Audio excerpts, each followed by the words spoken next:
Okay, hi, it's Kay in front of the camera and Maggie hello behind. behind. And I'm going to put together our journal cover using the wide Architape that we have. So the kit that we've got, you've got enough tape to do 2 covers, and you have 2 covers given to you, and I'll just show you how to put them together. So I'll just move those forward a bit. And what is Architape, Kay? Architape is our archival cloth book binding tape, and it's self-adhesive, and it's very strong, and it's brilliant for doing hinges and stuff like that, and it covers beautifully, so you get a really nice textured finish, and this is really sticky. So and you can die cut it, can't you? You can die. It's got a backing paper. And brilliant for our mag pops, and for lining albums and things as well. So you get your Architape in the pack. Just cut it in half, and you've got enough for 2. Okay, and you peel some off the back. Now you ideally want to keep this fairly straight at the front of your journal. So this is your spine.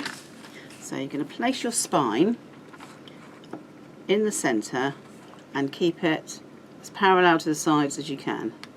So that's just slightly off. So I'm going to pick that up and then put that down. Oops, I'm doing it by eye. If you want to measure it, you can. So I'm going to go to about centre there. Okay, it's slightly off to one side, but it is parallel. Okay, so when I turn this over, this is going to be halfway through on the inside of the journal. This is going to be on the outside of the journal. With the backing, I'm going to tear some of that off, tear a little bit off, and I'm going to put some of it at the top here. Yeah, on the top here. Oops.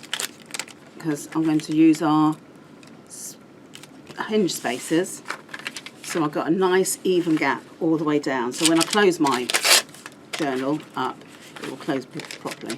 So just move that across like that. And the hinges will be exactly the same width, won't they? Exactly, all the way down. So these ones I'm using, so I might want to stuff my thing, so I'm using 3/8 of an inch. They come in packs of 2. You can buy them individually, but they usually come in packs of 2, and you get 3/8 and 1/4 is the normal size one, and we do 1/2 and 3/8, and we do 3/4 and 1 inch. Yeah. Okay. 5/8 and 1/2. Oh, I missed that one. Sorry. Okay, so you push that one there. So you lay that on there. Hold on, I'm going to zoom in so people And can there, see on how there, it works. and the bottom. Okay, so is that centred? Come forward to me. That's it, perfect. I was just zooming in for that. Right, I'm going to zoom out. Right, going to remember to zoom out again. I've done it. Right, so you've got top and bottom on each side, and you're going to offer up your front or back cover, and the curved bit goes on the outside, and you want the one with the right angles on each side, and then you're just going to push it into that and there, and then just drop it down, push down, remove these, and now that is 3/8 of an inch all the way down. So I'm going to repeat it on the other side. And your spine and your cover edge are in line because it's all been locked into place. Yep. So there's no, and it's straight along here as well, and it's even along here. So you just put it there and there. Okay, drop it down, make sure that's everything in there. Okay, press down and remove these. Okay, and so by putting the backing here, it just stops the top bit sticking. So now I've got perfectly straight across here, and I've got 3/8 this side, and everything's nice and even.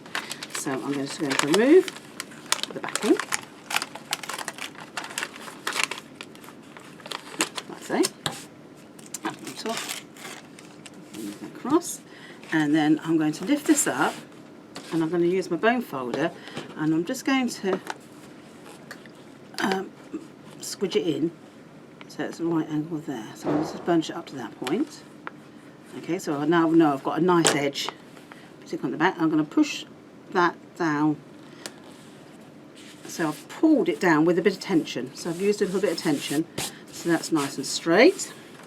So I'm going to do exactly the same for this bit here. So I'm going to lift that up, and then I'm going to burnish the edge.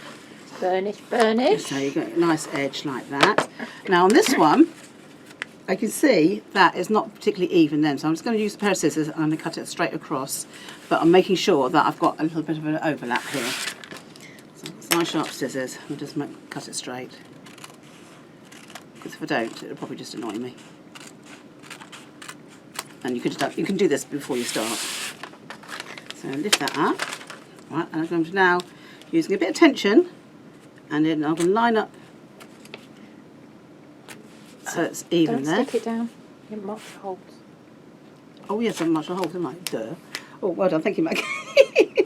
Yeah, that would have helped. I've got I've got a baking tool out already as well. But if you have stuck it, which I have done at the top, I'll show you. It's all right, it's easy way but to you do it. get 2 spines in your kit, don't you? So you could always line up the spine. You could do, yeah. The holes as well. If it is not your second, if it's not the second spine that you've done. Well, it probably won't, because if you've done it for the first one, you won't do it for the second one. So what you can do, you can feel it. So get your bone folder, and you should be able to feel it. There. So when you can just feel, you can feel it when it's in. You can. There you go. It goes right through. So I'm just going to push that through like that, and that one will be parallel with that. Oops. That was well remembered. Yeah, I'm quite impressed with myself. Yeah, I am. I'm quite impressed as well. I've got the tool out ready to make sure I didn't forget to do that, and I have forgotten to do that. And I can't find the other one now. It's definitely on that side. There it is. So that is there, and then just push that through. And that's marked it on that side, and I've already marked it on that one. Okay, so bring that up. Now I'll squidge it and stick it. Oops, even that up nicely. Squidge that down. Okay, so now we'll do lots of burnishing. Good. Because that's what we do. Apart from anything else, I've got Maggie behind the camera. Look, you won't have that, but you'll still have in your head. I'll be in your head. Yes, you'll be in your head. So I'll just turn it over and do that.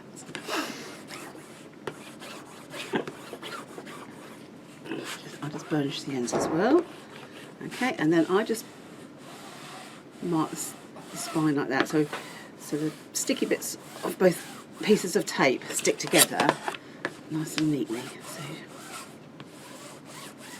like that, and then you just fold it together, and you end up with a nice. That's a beautiful spine. You've got a nice spine that you can decorate, and if you've got it, it's even on both sides. So you've got it nice and straight. You could emboss it as well, couldn't you, through an embossing folder before you stuck it? Yes, you could do. Yeah. You will burnish it. You'll still end up with some marks, but because you've got to burnish it, you'll lose some of it. Lose it. Yeah. So then, just make sure your holes are a bit bigger. So if we've got our pencil tool, my able assistants are going to find me very quickly because I forgot to put it down. So just make sure the holes are a bit high. Don't forget this is cloth tape. So it doesn't act like paper, but you can stretch it to get a nice finish. So what you can do then is push down with the pencil tool. Have a look, because that one looks quite good. Okay, right. Okay, so with your pencil tool, that my glamorous assistant fetched for me, is you can just push that through and it gives it a nice finish from the outside. So you can see that there. Just push it through that side, and that just, because it's self-adhesive, you just get a nice finish on both sides. And the pencil tool was the best thing to do for this, actually. Tip looks a bit wonky now, but it will just go back into shape again. So squidge it in, get your tip back together, that's fine. And that's it. And then you'll thread through your elastics. Okay, and I'm going to thread it. You can do lots of ways of doing this, but I'm going to do it like this. So I'm going to thread it through from the inside to the outside, and I'm going to leave that much tail. And then I'm going to come across here and thread it through this way, like that. And then I'm going to come down on the straight one and back through from the inside to the outside, and then back through again.